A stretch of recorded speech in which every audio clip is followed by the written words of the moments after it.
Good morning. My name is Alia. I'm the director of aftercare for Safe House Project.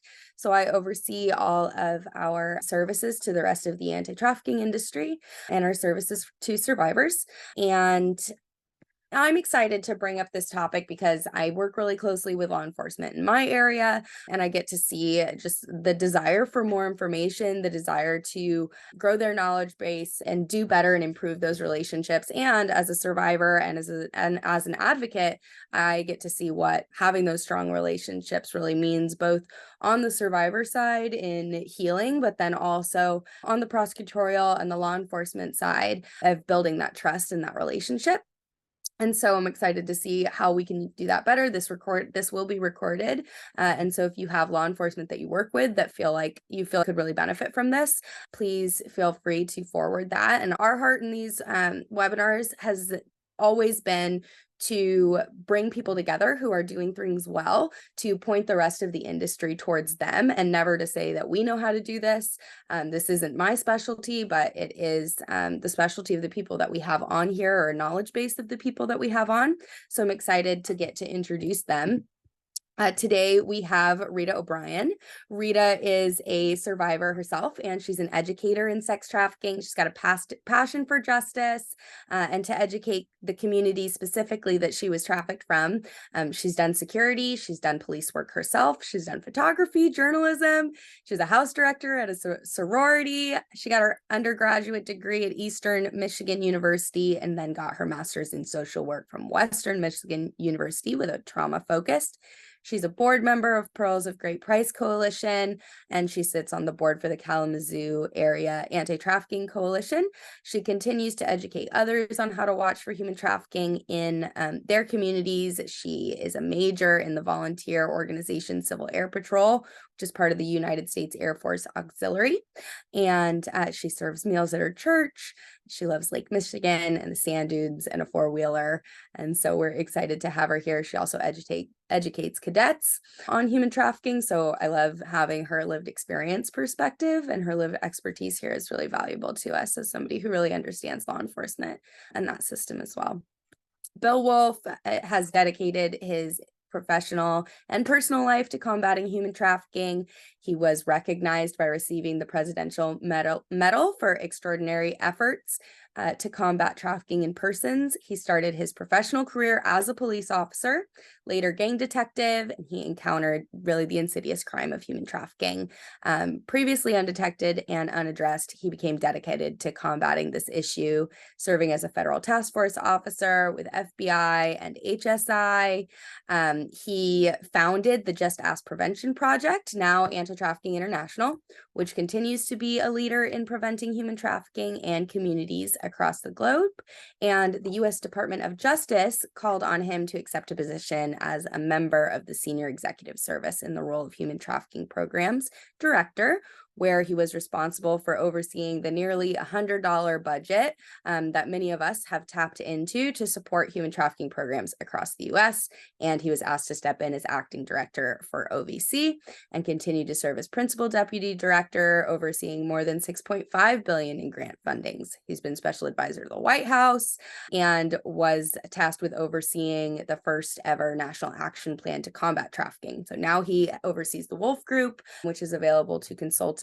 We use him at Safe House Project on a regular basis. I'm so excited to have him here as well. Sergeant Kyle Baker began his career at Pittsburgh Police Department, and that's Pittsburgh, California. That always confuses me as well. Pittsburgh Police Department in 2010, and has worked a variety of assignments, including patrol, street crimes, field training officer, department trainer, SWAT, and special investigations unit. In 2016, he became a detective and began working commercial sex and human trafficking cases. He found his passion in this work, which has led him to working hundreds of commercial sex cases, testifying as an expert in court, planning dozens of proactive human trafficking operations. He held leadership positions on the Contra Costa County Human Trafficking Task Force for many years, created a California post-certified human trafficking course, travels the state to teach human trafficking related topics. He's now the law enforcement advisor for Truckers Against Trafficking. And he's currently training and recruiting a sergeant for his agency as well as a SWAT team leader. Grateful to have you here as well. Sergeant, and last, of course, but not least, Chief of Police Jared Rahoff. Am I saying your last name correctly? Okay, great. He's a native of North Carolina, began his career in law enforcement with Fayetteville Police Department in 2009. And while serving as patrol in city of Fayetteville, he primarily worked in the underserved areas of the city, spent 5 years as a training officer before being assigned to major crimes in 2018. Conducting investigations involving felony assault and robbery before being promoted to sergeant. After spending 2 years there, he was assigned to the Fayetteville Police Department Human Trafficking Unit. He spent 2 years supervising investigations and undercover operations with the purpose of identifying victims of trafficking, separating them from traffickers, and prosecuting offenders. And he was promoted to lieutenant and was the lieutenant of the Major Crimes Division. And in October of 2023, he was selected to lead the Bisco Police Department in North Carolina as the chief of police. So we're really excited to have all of you guys here. We asked you specifically because through other survivors or other organizations, we learned that there have been survivors that we have worked with or that we know personally that have been impacted by your relationships. And that was the reason that we selected this specific group as opposed to other people who might be working in this field. And by all means, these are not the only law enforcement professionals that are having incredible relationships with law enforcement or with survivors. I know I was recently at a gala in my area and I'm like, why are all of the people, this is a very strange turn of events for me that my friends at this gala are law enforcement. As a survivor, that's something was really strange. And that has come, as we all know, from a large history of that not being the case, but from people taking the initiative, learning how to have victim-centered care to do that. And so I'm excited. I'm always excited when I get to see kind of those relationships change and get to hear about other survivors who are having those experiences of knowing that the law enforcement in their area are supporting the people that are still stuck in exploitation, because that isn't something that we hear every day, but it's something I'm hearing more often. And so excited that you all are on that side of that. And yeah, just happy for you guys to be here and happy to get to speak a little bit more into this for the people who are maybe trying to do this better or helping others do this better. So we're going to go ahead and jump in. Let's talk about language. So this was something that came up during the pre-webinar call. When it comes to improving relationships with survivors or people who are actively being exploited, how does the language that law enforcement choose to use, both in conversations with survivors and in conversations with the community and with each other, how does that either help or hinder those relationships? Chief, I know this was something that you brought up, so if you wanted to start us, that would be great. Sure. Language is incredibly important, and it's through the selection of our words that we convey our understanding and our empathy for a very unfortunate, truly unfortunate situation that some people find themselves in, others are forced into. And the way that we talk to specifically people who are still in that state of being a victim and after they've become survivors, there are words that you can use that just immediately demean that person. And even the most well-meaning law enforcement officer that truly wants to have empathy and truly understands, one poor selection of phrasing or wording communicates to that victim or that survivor that I have a lesser opinion. And there's words that we just have to stay away from. And we have to find better words to communicate what we're trying to communicate. Now, obviously, the worst word that you can use is the word prostitute. If you're working with a victim or a survivor, the word prostitute never needs to leave your mouth, because it immediately creates an obstacle between you and that person that you're trying to help, because it is a word that demeans.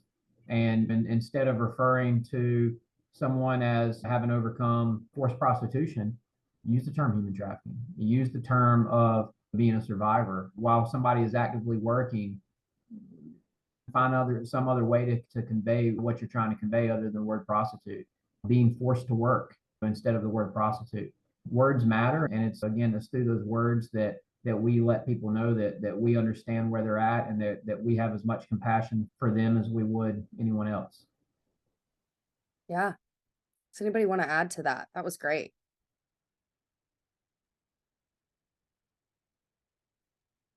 I really think it's helpful that Chief has done a great job changing it for his area. So I think it's important we can share that for everyone, that we have to change our wording, because if we don't, it's never going to change at all. And words do matter. So thank you for bringing that up.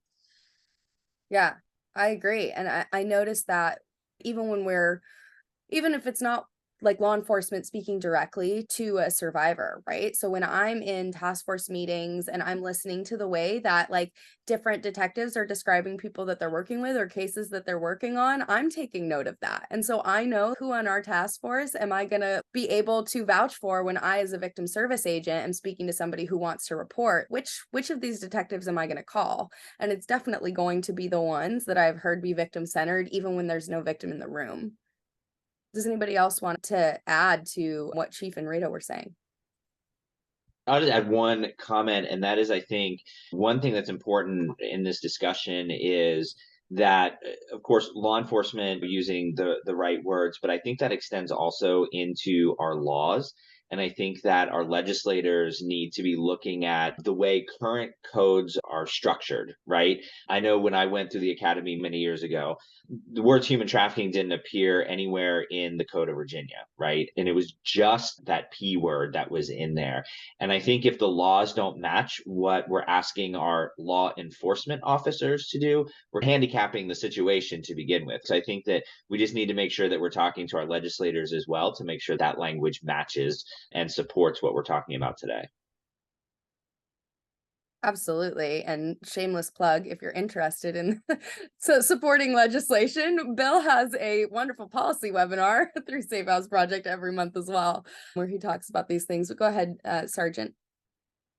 Yeah, just the last thing that I'll bring home for this, and this is me speaking directly to law enforcement and as well as folks not in law enforcement to garner maybe a little bit of understanding. 100% the things that we say, the things that we do, the way that we treat others, especially in this area, is huge, but it's difficult. And the reason why is when law enforcement investigates one of these cases and you're combing through social media, you're combing through text messages, the terminology that is used in this world by victims, by exploiters is wild, right? And we get immersed in this in the cases that we work. So to my law enforcement folks out there, you got to take a step back and realize and understand that a lot of the terminology that's used is used for reasons, whether it's coming from an exploiter or a victim, could be a coping mechanism, a form of control, etc. So we have to be better than that and understand just because words like, and I'll just throw them out there, the words like bitch and hoe and 304 and things like that are being used, the context cannot be the way that we use them or view them or change our perception of survivors. The second thing I would say to victim advocates and to anybody that are working with law enforcement is it's your guys' job too to remind us of that. And you'll hear me today beat up on myself a little bit, as well as law enforcement in general, as we start to get better. We don't know what we don't know. And the more influence we have from people, especially that are survivors or victim advocates, that can say, hey, you know what, Kyle, I totally understand why during that interview you use that term, but it's probably not the best solution. So just a couple things to hit home about. It's difficult, but we just have to be cognizant of it for sure. And I think that was a great segue into that next piece that I want to talk about, which is really those importance of those relationships. And Sergeant Baker, you gave a really good example in the pre-webinar meeting about outside relationships with victim service agencies and advocates and why they're so important when it comes to working with people who are being exploited. Can you talk about that a little bit? Yeah, absolutely. And I want everybody to know I'm an open book. I've been lucky enough to do this for quite a bit of time, and I've made a lot of mistakes over the years. And it's those mistakes that really fuel my passion. It fuels why I am so lucky to travel and teach and talk, because I really put myself out on Front Street. And this is an example of that. I'll probably lay the setting for you guys and tell the story and then the lesson learned from that. About 2017 or 8, I worked a case that originated out of the city that I work in. And the backstory of this, it was a young lady. She's about 19, 20 years old that was going through a hard time. She was expressing that on social media, that she was having money problems, she was having emotional problems, and somebody took notice. And that somebody that took notice was, in fact, the prom king from her high school that she had known a couple of years prior to. And this individual knew that this young lady had a vulnerability that she was putting out in the open air, and he took advantage of that. And that led to a grooming process, which led to her getting picked up by him, taken out to International Boulevard, which is a significant blade in the Bay Area in Oakland. And she was exploited for about 24 hours, which also included a sexual assault from the exploiter at the end. As I started to work this case and meet the victim and speak and talk to her, I thought things were going great. And she was giving me interviews and statements and talking about the experience. But I made a critical error. And that critical error was I did not bring a victim advocate into the picture from the beginning. And at this time in just our area in 2018 or so, we had not built the infrastructure and the relationships required to have that piece at the table, that critical piece at the table from the get-go. It turns out that all those great statements and interviews contain a lot of lies in them. And we know that dealing and working with human trafficking survivors, they don't always tell the truth for a lot of reasons. And trauma is one of those main things. Once I introduced the victim advocate, it took all about 4 days for the victim to call me and say, "Hey, Kyle, I have to come in and I have to share some things with you." Now, the things that she had lied about made total perfect sense why she had lied about them. They were no big deals. We were able to go back through the case and amend warrants and change things and fix stuff. But the reason she wanted to come clean with that information is because she had spoke to that victim advocate. And that was a pivotal moment for me because I realized that in order to have better relationships with survivors, it is our responsibility to have relationships with people that can help law enforcement through these cases. And the number one group of folks that can do that are victim advocates. So for me, building relationships with survivors is really centered upon law enforcement understanding. And this is one of those times where I'll beat up on us a little bit. We cannot be in the bubble that we're used to being in most other things. We have to be open to ideas. We have to be open to outside entities. And that was a time I fell on my face. I learned from it. And now when I work with cops and I teach cops and I speak to community groups and I talk to victim advocates, I can't emphasize enough about relationships. And here in California, where Kyle and I are, if you're a human trafficking caseworker, and other states have this as well, we have privileged communication with the survivor. And so that builds this extra level of trust that then when they are working with law enforcement and it's a law enforcement officer that victim advocate knows, there's this extra trust that's been built between the victim advocate and the survivor because of that, knowing that like we won't get subpoenaed. Like there's some things that can stay with us and there's some things that you, if you want, you can tell law enforcement, and that only helps like you guys do your job a little better. I think Rita, you had something you wanted to say, it looked like. I just wanted to add that I think it's amazing what you're doing because as a kid, I was told my trafficking was my fault and that the police wouldn't believe me. So I was basically lied to by my trafficker, which was my dad. So I just want to applaud you for going out there, learning from your mistake. I've made plenty of mistakes too as a survivor leader. And so I think it's important we have these open discussions. So I just want to thank you. Please keep doing the work you're doing.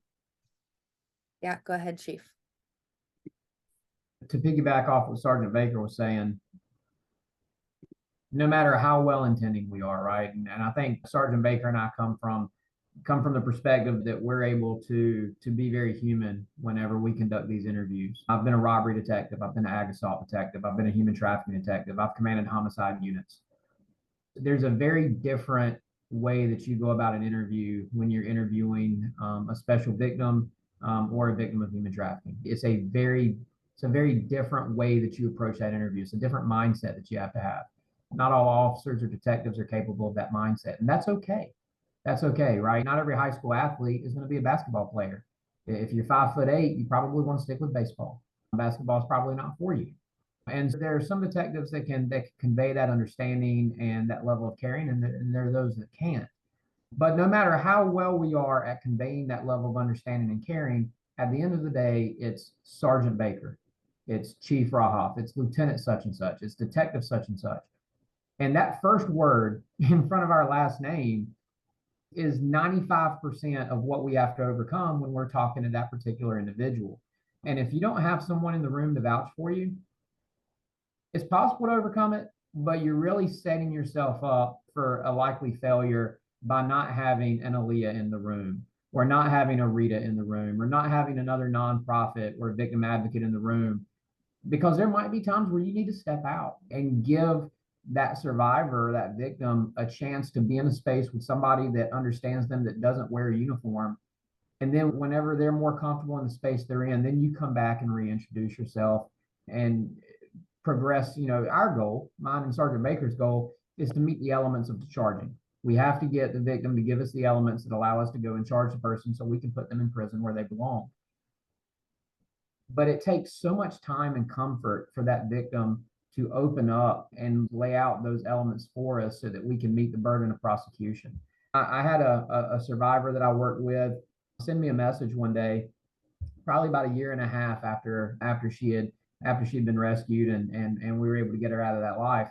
And she said she was sitting in a group therapy session at a location in another state, a therapeutic, wraparound therapeutic environment, residential. And they're sitting there during group therapy, and they were talking about their experiences with law enforcement prior to them being rescued from that life, and why they didn't seek out law enforcement before. And of course, all of them have different reasons why. But the one thing that stuck with me about this conversation I had with this young lady was that there are 20 women sitting in a room talking about why they hadn't reached out to law enforcement prior to us, for the large majority of them, intercepting them in special operations. And all of them had a different reason why, but the takeaway is this: it was discomfort. I was not comfortable reaching out to a law enforcement officer, even moments where I didn't have my trafficker looking right over my shoulder and watching my every move. The moments where I probably could have reached out to an officer and told them, I did not feel comfortable or confident doing that. And it's important for us to recognize that most of them are going to be uncomfortable talking to us. And I think that those relationships with those victim advocacy groups and those nonprofits and survivors who can tell them, like, hey, I've been where you're at. I'm asking you, as somebody that understands what you've gone through, to trust this officer. I'm vouching for him or her. This is the way things get better. Without having that, it's really hard to climb that mountain. Just to add to the conversation, I think, especially when we talk about that prosecutorial process, I think one of the things that when we train law enforcement, one of the goals is to take on what we hear a lot being called the victim-centered approach, right? But what does that really mean? And I think it's really about helping survivors become stable, to exit those situations of exploitation, to have their needs met first before the investigative process really is front and center. And I think that's a shift, right? When you're law enforcement, Chief, as you were talking about, working robbery cases or ag assault cases and other things, the role of the law enforcement officer in that point is to determine, has a crime occurred, right? And so then build a case for prosecution, look for evidence, et cetera. But oftentimes recognizing that survivors have been through an incredible amount of trauma. They've been exploited and experienced that exploitation over and over again for months or even years on end. Like in Rita's case, where it was a trusted family member, right? Like all of those factors come into play, right? And really understanding what this individual has gone through. And I think when we partner with these victim services organizations. We allow a mechanism for survivors to seek stabilization, start restorative care, and be in a better place to participate in that criminal justice process. I found that when I was working cases, we would go out, encounter a survivor in a hotel or whatever the environment was where we covered them.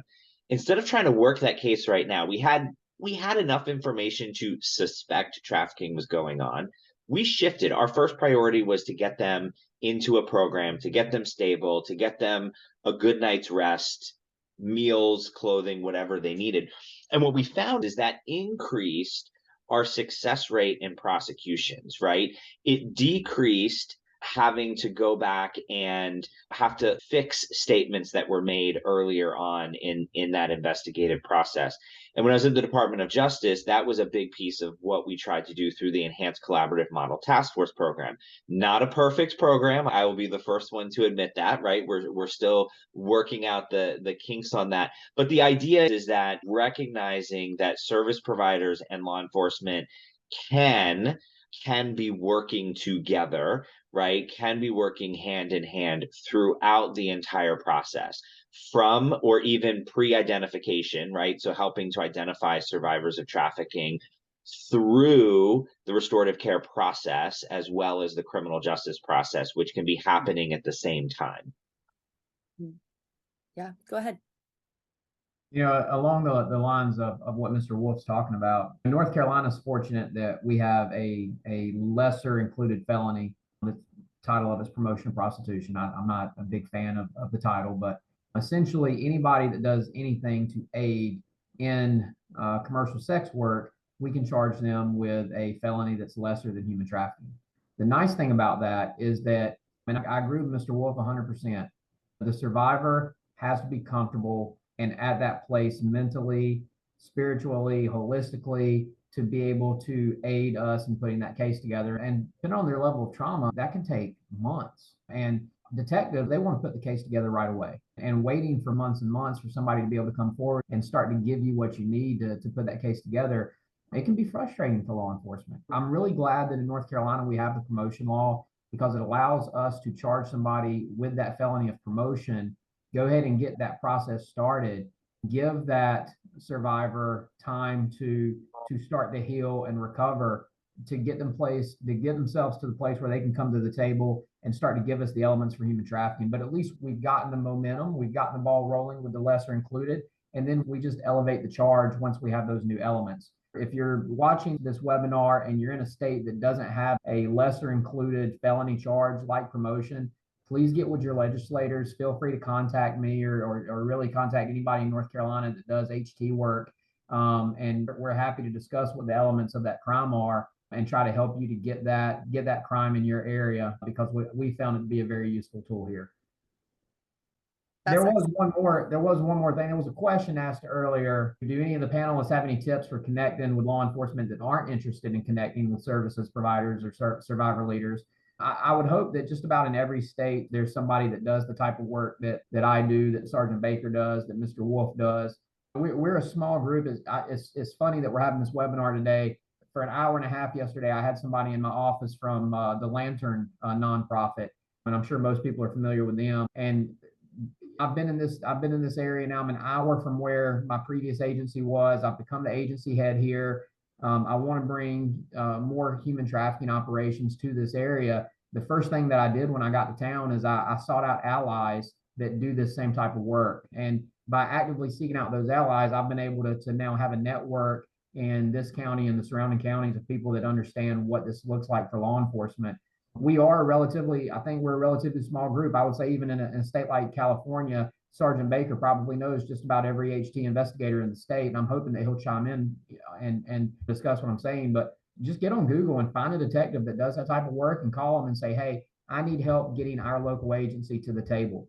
Cops are notorious, and Sergeant Baker touched on this earlier about us being in a bubble. Cops are notorious. We typically only like to listen to other cops. Men are stubborn. Men that are police officers are extra stubborn. But having that officer from another agency that does this type of work that you can bring with you to that meeting and say, hey, don't listen to the nonprofit representative, listen to Sergeant Baker, who's a SWAT officer and a very experienced detective. listen to him and listen to what he has to say on this topic, and hopefully be able to get them in that relationship mindset. Yeah. Let's go to the next question, because I really want to you guys to answer this one, and I hope that we have time to come back to that as well, because I think that's one of the most, it's mostly service providers on here right now, and I know that's going to be one of the greatest questions, is how do we get people involved and get our law enforcement to respond in this way. But on the other side of that, there's this misconception when we're talking about stubborn law enforcement that some hold, that says, oh, she's here because she wants to be here, she doesn't want our help, so we don't need to help her. Rita, let's start with you, and then let's go back to you, Chief, because I know you have a point on this as well. But Rita, let's start with you. What would you say to, or how do you work in when you're training the cadets to work that out from the beginning, and then everyone else, how do you address that when you see it now in somebody that's actively working in law enforcement?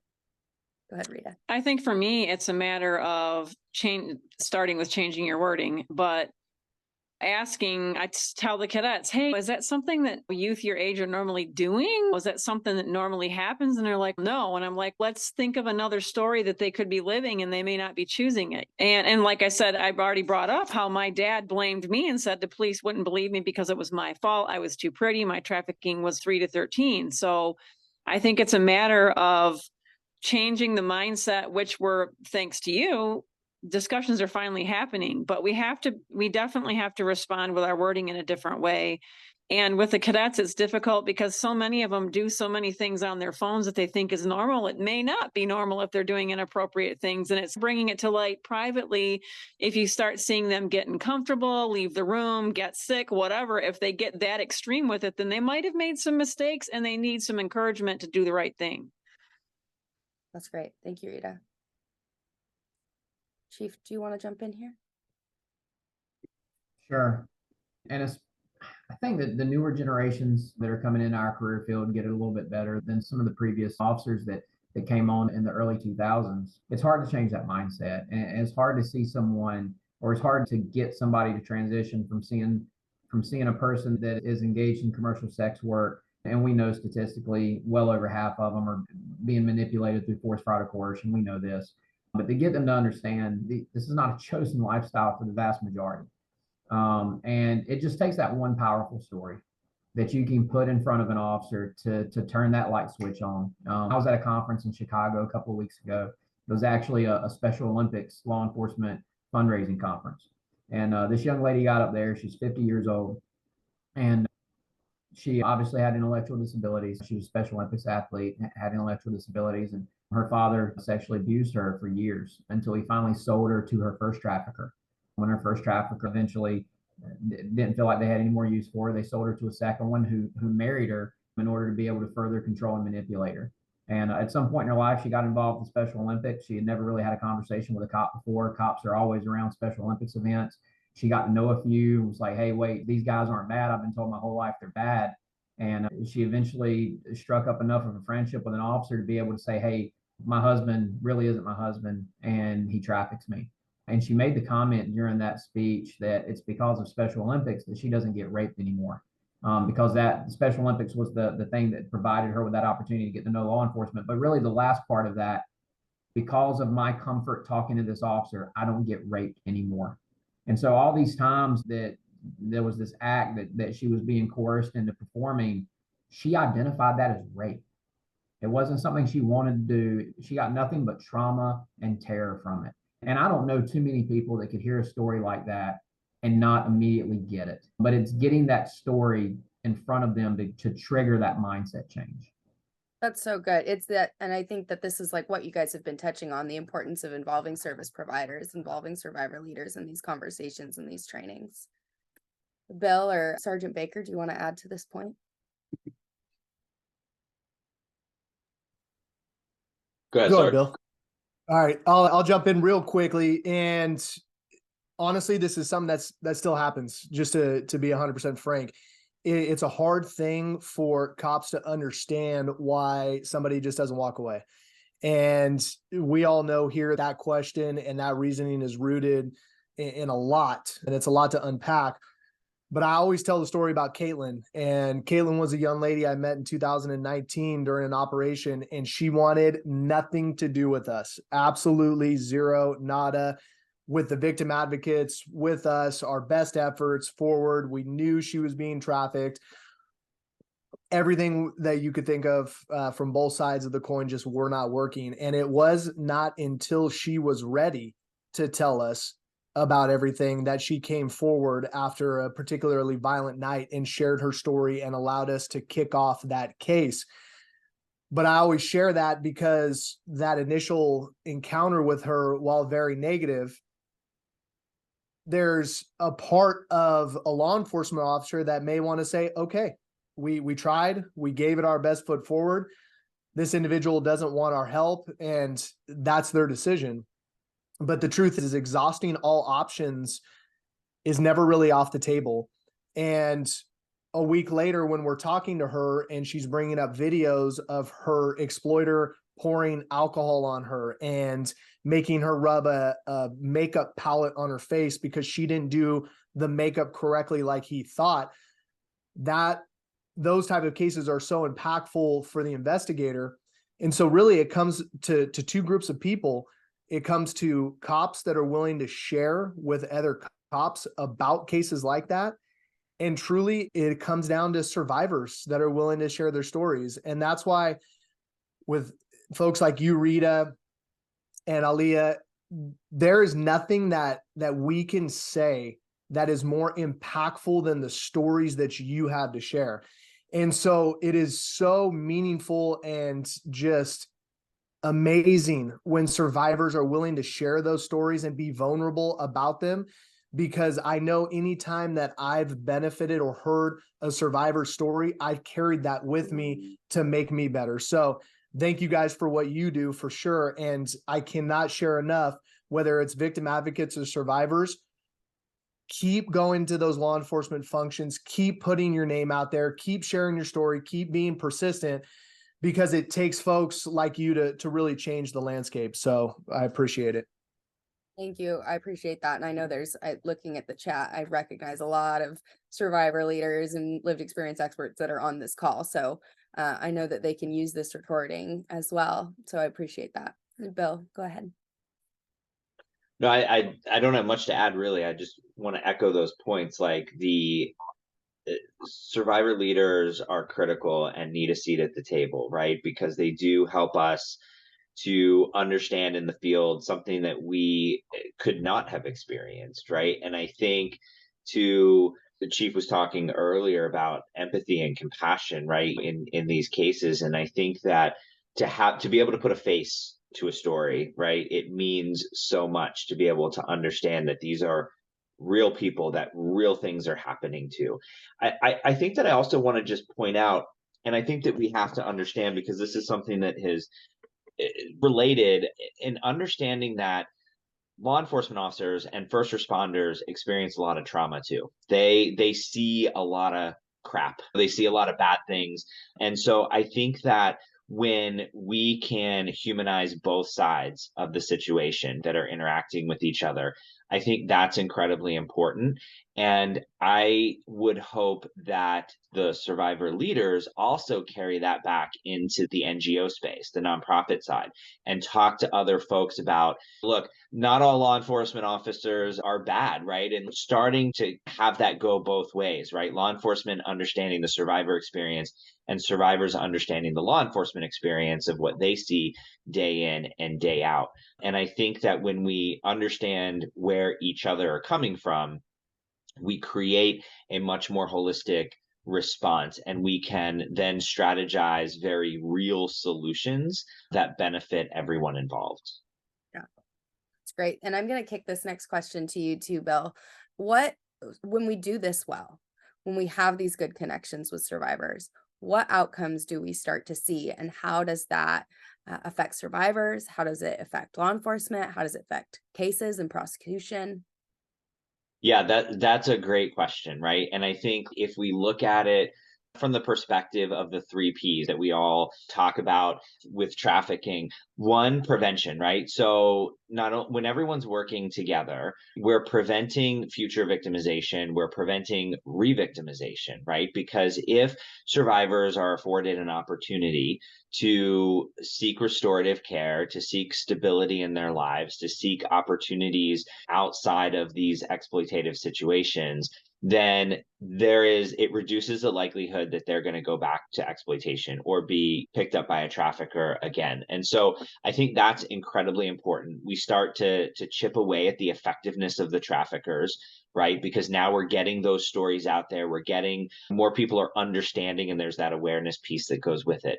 I think prosecutions, we've seen it, right? We've proven that when law enforcement is working alongside these nonprofits and these victim advocacy groups, that prosecutions are a lot more successful. And in some cases, we're now starting to see where prosecutions can move forward without being dependent on victim testimony, right? And that's incredibly important. But that takes a cooperative effort, right? And if I could be a little harsh or direct about it, we have to be working together. Nobody can just wave a magic wand and everything gets fixed tomorrow, right? So we've all got to be able to work and sit down at the table and figure these things out.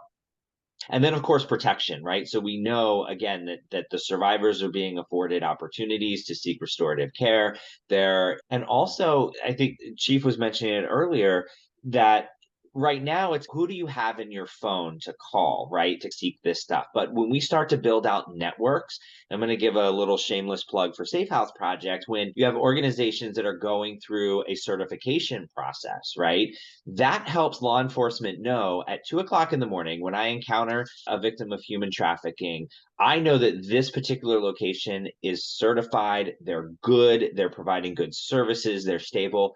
And that gives me a sense of assurance that if I connect the survivor to that particular location, then they're going to get the services that they need, and it's going to ultimately help me in the criminal justice process later on. Yeah, absolutely. Thank you. And thanks for the shameless plug as well. Chief, you had great points about this in our pre-webinar call. Would you want to pop in here? So Bill just covered quite a bit of great information. What specifically with regards to this You topic? had a great point about how when we start to change these relationships, how like the effects of on survivors specifically about celebrating them. Sure. And I don't have the statistic in front of me, but I think most of us realize that there's quite a few who are unfortunately re-trafficked, right? And I was just talking to a member of my staff earlier today about an experience I had where the trafficker had so much control over his victim, who he shared a child with, that he would regularly make her urinate herself in order to show her, I have so much control over you. I control when you get to go to the bathroom. And I know that we've got some survivors on here, and I know that many people have gone through some truly traumatic events. And I can't imagine the impact that it has on self-esteem moving forward. And even after things start going well in your life, you still have that trauma that's lurking in the back of your head that makes you feel like you're not worth enough or that you're not valued. And so whenever we're able to work with these survivors and create a relationship with them, and they start to achieve these milestones, like Rita getting a bachelor's degree and then a master's degree. Oh my God, what an accomplishment, right? I've got one that I've worked with who just went to work for one of the large universities here in North Carolina in a research role. And my God, what an accomplishment. And they need somebody that understands what they went through, who they can call and say, hey, look at how far I've come. And really what they want to hear is, I'm proud of you. One of the most powerful things you can say to another human being on this planet is that I am proud of you. I'm proud of who you are and what you've accomplished. We have to keep in mind that we have to overcome years and years of mental abuse, and these individuals being told not even that you're not good enough, but you're worthless. You have no value. And to replace that mindset and to replace that trauma with what not only do you have value, but you're a rock star. And to applaud those accomplishments with them, I think it goes a long way.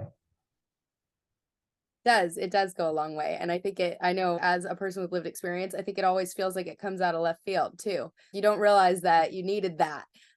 We trained over 100 firefighters in last week, and another survivor came in and answered questions for them and served in that lived experience role. And one of the captains just came up to her afterward, and that was pretty much all he said. Didn't know her very well, but just like, I'm so proud of you.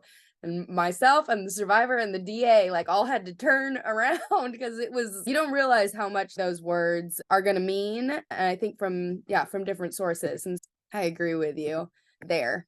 So we're wrapping up. We've got about 8 minutes left. And thank you guys for your willingness to jump on here and for your for the work that you're doing. And I think that just the connections here answers a lot of the questions, the question that Andrea had about like, how do we connect with law enforcement that aren't at this place? And Andrea, I think the answer is like these guys, like we need to contact people that are doing it and to pull them into those conversations on why this is important. And so I have a couple of questions for you guys left. One is, if there is law enforcement that's watching this, I know that some of these advocates are going to turn around and send it to their task force and send it to the law enforcement officers that they work with. So if there's law enforcement that's watching it now or on the recording and they want to learn how to do this, or maybe we as advocates want to point the law enforcement that we're working to specific trainings, where should they start to look? Does anybody have any answers for that? Bill, yeah, go for it. So a couple of resources that I'll highlight quickly. So the International Association of Chiefs of Police currently has several training programs that you can look at. A lot of those are funded through the U.S. Department of Justice. And I would also say if there's specific requests, you can reach out directly to the DOJ and ask them to fund those. Another organization specific for law enforcement is the International Association of Human Trafficking Investigators. They do a lot of great training, have an annual conference. And then another shameless plug, Safe House Project is doing a conference in Charlotte, North Carolina in January. And there is a specific law enforcement track. And so would encourage folks to be taking a look at that conference as a possibility as well. Those are some of the top three that I would think of. Yeah, absolutely. Chief, go ahead. And 100%, I agree with everything Mr. Wolf just said. I think you'd be hard pressed to find somebody who's done more and knows more about this than Mr. Wolf, and just a pleasure to be in a webinar with him today. But I think probably every state has at least one task force operating that focuses on this now.